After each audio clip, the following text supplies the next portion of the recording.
We're doing our second ITC Energy Report. This one is, why is electric transmission important to Michigan's economic growth? So we have with us ITC spokesperson, Nora Balgoyen, who's the Senior Area Manager ITC Michigan. And you guys are based over there, I believe in Novi, right? Yes. Okay, so let me do a little introduction work here. Bear with me. According to Bloomberg, Michigan's economy has improved the most in its history since the pandemic began 2 years ago. That's good news. Further, according to Bloomberg, the number of workers employed in Michigan has risen faster than the U.S. overall in the pandemic era, which means new businesses are interested in learning more about Michigan, why they should set up operations here. But why is electric infrastructure part of that conversation? So here to talk about all this is Nora, and she's a board member of the Michigan Economic Developers Association. And I guess you just happen to be right now at that luncheon, I believe in Lansing, right? Yes. Okay. Yes, I am. All righty. So let's start at that point. So I always assume in any interview that we do that people don't know who the company is. So let's start with that. Start with the basics. Tell us about ITC and what you guys do. Absolutely. Well, ITC is the nation's largest independent electric transmission company. And when you think about what that means, we don't generate the power and we don't distribute it. We're the middle part of that grid. We plan, we build, we operate, and maintain that transmission infrastructure that basically holds that three-part system together. So we're moving the power from where it's generated to where it's needed, very much like a highway type system. So we're really transmission experts in that field. And then my role as ITC Senior Area Manager, I'm with our local government community affairs team. I cover the west side. So if you break Michigan in half, I cover that side of the state from the tip of the mitt down to the south. And really what my role does, it builds relationships with community leaders, government officials, economic development professionals to really promote that understanding and support of the greater grid. So I have a very robust side of the state to work with. Yeah, okay. I'm from the western side of the state myself, so I'm pretty familiar with it.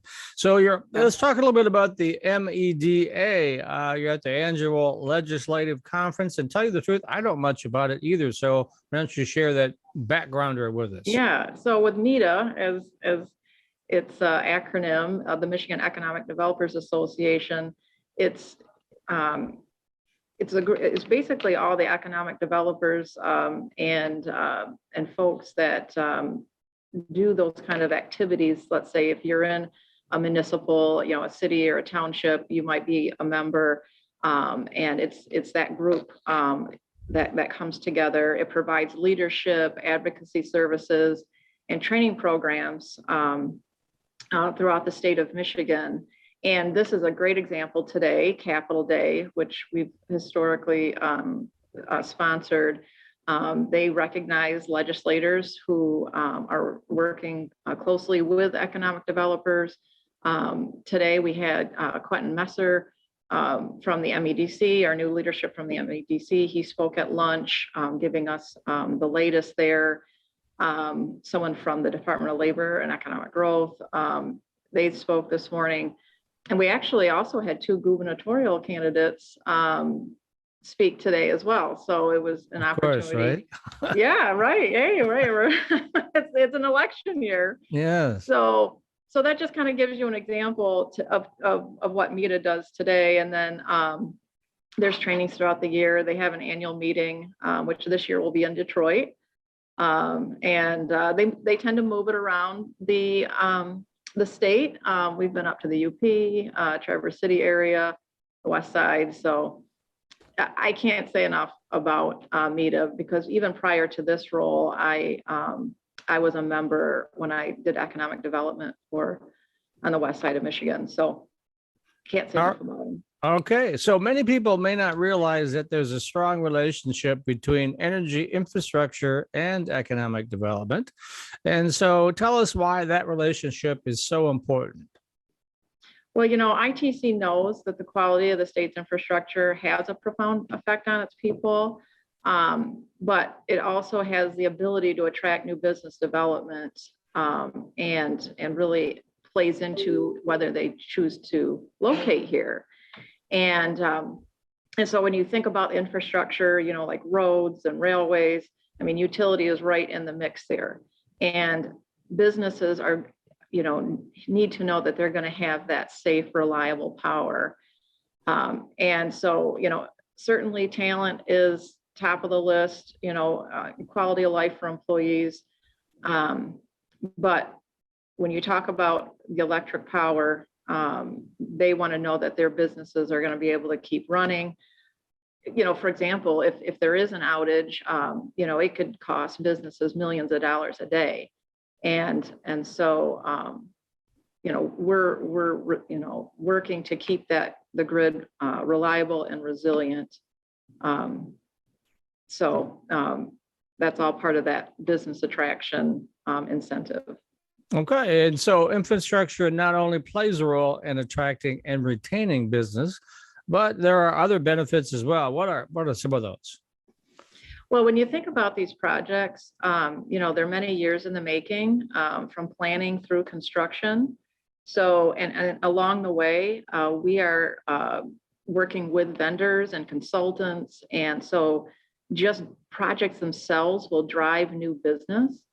And so that's an important piece of this economic development kind of domino effect, you know, from the local jobs to materials, and the tax revenue that comes in from us putting in infrastructure.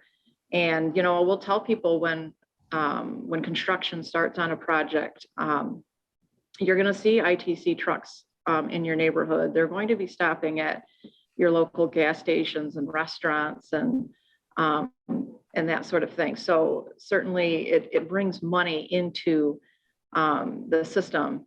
And, you know, a big example of you know, a very large project that ITC had several years ago, it was our Thumb Loop project. And we estimate that the project had a direct impact of $366 million to the local Michigan economy, which included employment of local contractors, vendors, and suppliers. So definitely a big impact. All right. And of course, it takes partnerships and collaboration to ensure we have the energy infrastructure we need to support load growth related to economic development, EV charging, and more. How does ITC work with others to meet our long-term energy needs? Well, you know, we have a lot of partners, as they'll say in economic development, it's a team sport. So it's definitely working together to make it all happen. And so when you think about, like, just today, you know, we're here with all these folks from memberships of META, but then you also have the MEDC, the Michigan Economic Development Corporation. I mean, they're leading the charge, especially with these large business attraction projects. And I mean, it's fast and furious right now. I mean, we are just seeing more and more projects coming in, and very large projects that are creating or requiring a lot of load. And we have to be in lockstep with these partners because when what they call a project RFP is put out there, it's only a matter of days. You've got to turn around the information to the site selectors, the consultants. You know, they're trying to whittle down the number of places that this business is going to land. And so we have to be in the ready to be able to speak to the energy reliability, or, you know, what's there right now. But then if there's an increased energy need, then what is that timeline to meet that project goal? So that's why it's a very much a partnership between MEDC, economic development partners, and you know, and other state departments are, you know, involved in the projects. So very much a team effort. All right. So if people want to find out more about ITC Michigan and ITC Holdings, the parent company, where do they go to get that information? Yes, they can go to itc-holdings.com to check us out. All right, Nora Balgoyen, thanks very much for being on the show today. Thank you for having me.